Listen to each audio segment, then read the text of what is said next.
Howdy, this is Sue from the Mountain Canary Company. Ed's gonna visit with you about, are you ready to stay warm when you go riding? Okay, go ahead, Ed. Well, hi folks, thank you very much for coming by. There's a goodly number of us, including me, that when I go out for a ride, I just as soon just throw the saddle on, not have to worry about anything, not pay attention to anything, and just go. The less is greater. Wrong. You never know when you're riding what you're going to run into. Is your weather going to turn on you? Especially living in the Pacific Northwest. You can go out on a sunny Tweety Bird day, which I'll tell you about in a minute, and you can be just fine. And then turn right around a few minutes later, you can be snowed on. Now that'd be spring. Summertime, you start out in the first thing in the morning on the pack job, and this one side of the hill you're going to freeze your behind off on, the other side you're going to roast on. You got a mountain between you, or mountains between you and the sun, and it makes a real world of difference when you're on the wrong side of that valley. So is what you're going to see me wearing right now, this fleece jacket and a t-shirt, is what you're going to see me wearing even in the hottest part of the summer. I'll start out with this fleece sweater type, military issue type sweater, and by the end of the day I'll have it off, and I'll have it carried on my saddle. Now, as you see my saddle right here, this is how you'd see me come down the trail, 99% of the time. My fork bags, my saddlebags and center pouch, and a jacket. Yep, I got a jacket back here. Now, before we tear things apart, let's visit a little more. You can't use something you haven't got. And it's so much easier just to go in, take in with you what you think you might need. Now, I packed that poor old red jacket around for years back there. I've only worn it a portion of the time, a small portion of the time. It comes home, it goes in a washing machine because it's all full of animal sweat and kind of nasty. Throw it in the washing machine. So look for clothing that's going to keep you warm, going to be durable, that'll pack down, that won't take up a lot of space, that'll give you warmth if you get wet, and that you can tie on your saddle and carry with you all the time. And again, like I said, what I'm wearing right now is what you'll probably even see me in July and August in the mountains. Well, I can take it off. There's no reason I have to keep it on. I can take it off. But I've got it. And when you've got a pack string going in and you've got a bunch of animals, you haven't got a lot of time to fiddle around. And changing wardrobes in the middle of the trail isn't exactly a good idea either. So I usually pull this shirt off while I'm riding. Actually get up to pull it off while I'm riding, drop a lead rope over, hold on to it with my knee, pull this off, and again, obviously picking the place I'm doing it. I'm not doing it during a water crossing. I'll fold it up from the saddle, and up here in front on my fork bags, I've sewed in 2 straps with snap buckles. I put this over that, I toss it right over it, reach right up, and snap it, and pull it tight. If I have to hang it on one side, I can from some distance without any problem. It's hanging on, it's not in the way of my leg, it's not in the way of my reins, it's out of the way. So in Article 14 of our visit, number 14, I went in and talked how I tricked out my riding saddle to do these different things. I put footman loops on, I've got how I plan to hook all my stuff to it. That's thin. So this works out really pretty good. Now down the road, near the end of the day, 5:30, 6 o'clock at night, again I'm on the wrong side of the mountain, the sun's on the wrong side of the mountain, I can pull this off and put it on quickly. But you can't deal with it if you're not prepared. You go to tie it off on a saddle string. I'm sorry, saddle strings don't hold things too well, especially if you're tying off on one side. If you notice, the saddle strings are in the wrong direction here to tie something this small off. So plan ahead, take a look ahead, prepare yourself. Now here's the back. This jacket's probably got more miles on it, on the trail, than a goodly number of y'all watching. This jacket's been everywhere, but it has been. It's really tough. It's a tough material. It's been snagged, rained, dumped in the mud, washed over and over again. I got it from. I found this one on Surplus because it's got a double two-way zipper, so I could open it up and not open it all the way up and still zip it and close it. I got this one on from Duluth Trading Company, what they call a grab coat or grab jacket. And when I got this, they had hoods on them, so I got a hood, which is kind of important if you're gonna have to spend the time. Now, spend the time. You may have to be forced sometime to spend time in it overnight. You get in behind a blowdown, you get a spot where you can't get out. Got to wait till the next day to work it out. Sunlight burned out on you. Trail's too rough to travel. It's too dangerous. You got to tie the animals up. Find a spot. You have to hunker down. Hopefully with a candy bar or two. So this, and I carry my rain gear in my bags here. And I put this on, that on, this on. Put my hood up. Crawl into my rain gear. And I'm kind of set for the night. Because if you'll notice right over here, Sue, how I've tied this. I'm going to untie it for you. I've tied it so that you can untie it easily without a bunch of messing around. I got my saddle strings run off a footman loop at the back of this saddle so that it's not coming off of the saddle bar.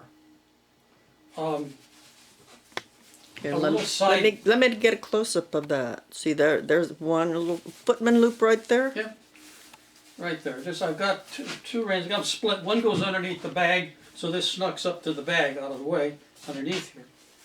Okay, then I just bring my strings up together, tie an overhand knot in them.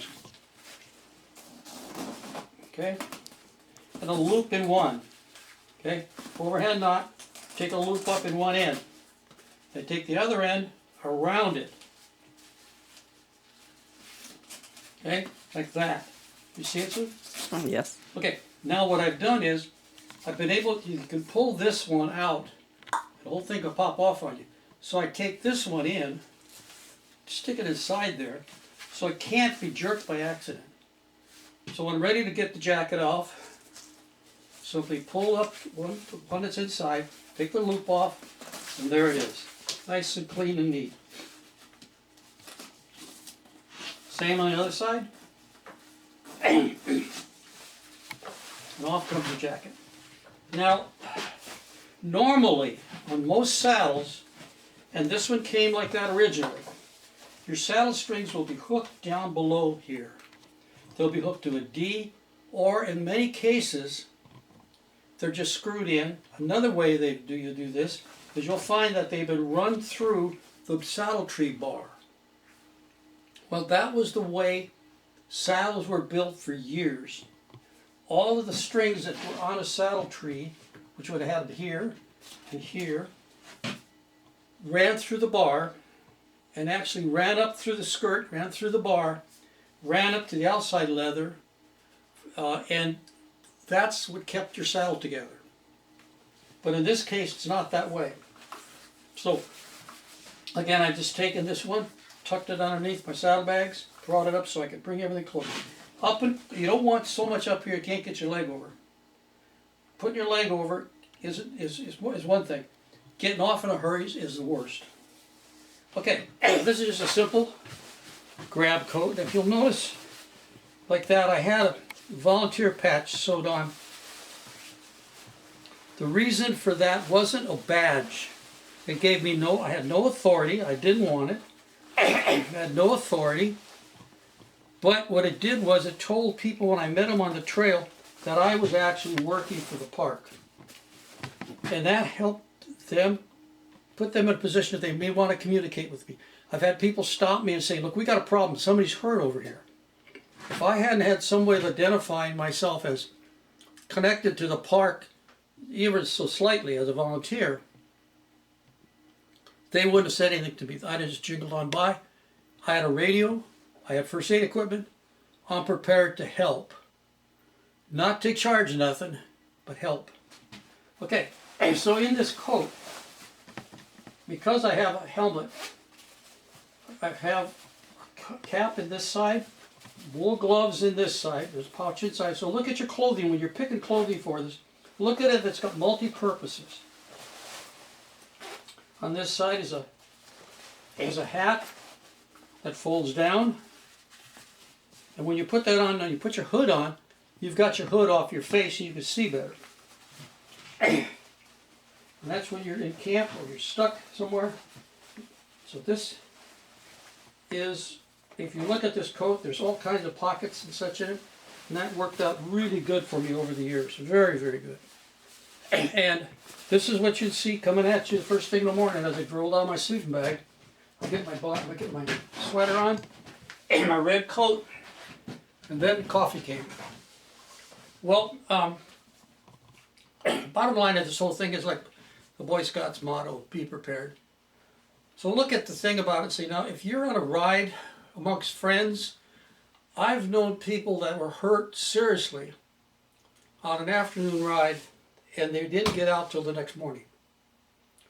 So, you know, along with your first aid equipment, you need to be able to take care of yourself.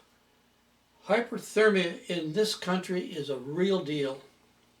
If you read up on some of the handouts that give you to the park, they warn about the weather in here in the Northwest is being itself just dangerous because of the fact you can get wet and stay wet.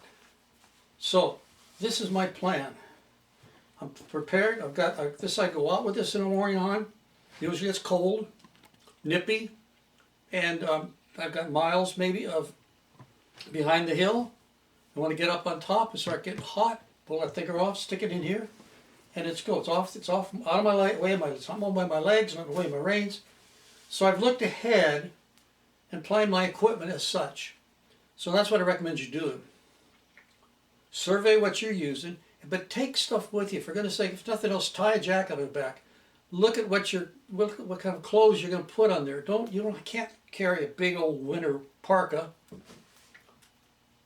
If you're going out in the winter like that, it ought to be on you, not wrapped on your saddle.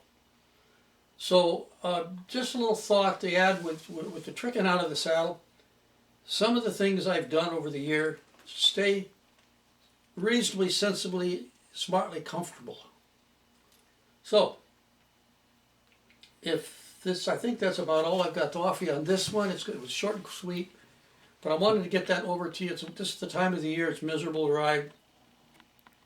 This is the time of year it's not a question because you know it's miserable.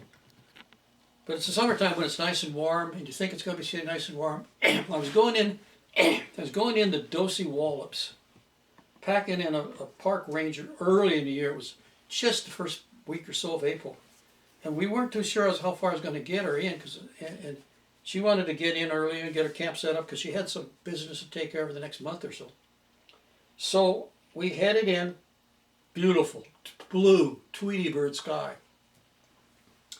I got up around the Deception Creek. Holy crow, it just like somebody opened the door to the refrigerator or freezer. It was cold. And it got colder and colder, and all of a sudden I looked at their peaks around me and there were clouds just scudding over the top of them, and I went, oh, this is going to be miserable. I was wearing a waxed Outback coat, which I thought was pretty the nifty thing, and everybody's touting them as a good idea. I just got done coating it with wax. It really did a job. Did a job on it. It was really coated. I grabbed that thing and I put it on. I headed in. Next thing you know, it was spitting rain, snow, and ice. And I still had about 3 miles to go to get to Dos Meadows. And when I got up in there, they had to dig a trench in through the snow so I could get into the campground area to tie the animals up and unload my cargo. I spent the night there. Sleeping bags are great. I was warm as a toast once I got my sleeping bag. And somebody poured a couple of glasses of Kahlua in me. And next morning I went out, but my hands turned blue. It was so miserable. My hands. I had wool gloves on. They got wet. My hands got wet. The rest of my body was pretty good, except where the cracks were in the coat. But that all seeped up. Next to my arms are soaked, so my hands ached for about a week. They hurt so bad from the cold. So at that point, I decided I'm going to do something different. So I always carried real good rain gear. I got rid of that oilskin thing that looked too cool, but didn't work with a hoot. And I got regular rain gear, waterproof gear, and that's what I use from now on in that kind of situation. But at that, even though I'd have frozen my butt off if I just had a raincoat, because I needed stuff underneath it. So this is how you'll see me, if you see me on a trail in July, August, or even in August, I'd be going in. But I'll have my gear with me because I've been in situations before where I necessarily couldn't hardly get out. And I would think, always kept it back in my mind, well, what happens then if you're stuck back in here and got to spend the night? I'm ready. Not happy, but ready. Okay, folks, if you have any more questions like that, don't hesitate to give me a call. You'll find number, this said 14, didn't I? Yeah, 14. I'm checking my saddle outs. You can find it on the www.mtcanaryco.com, or you can pick it up on YouTube and check it out. Okay, for now, thank you all for coming by. Sue, did I miss anything, darling? No, sounded good. Okay. So remember, folks, to ride as often as you can, but please, when you're doing all this, ride safely. I'd like to see you all back here next time. Thank you, folks. Have a great day.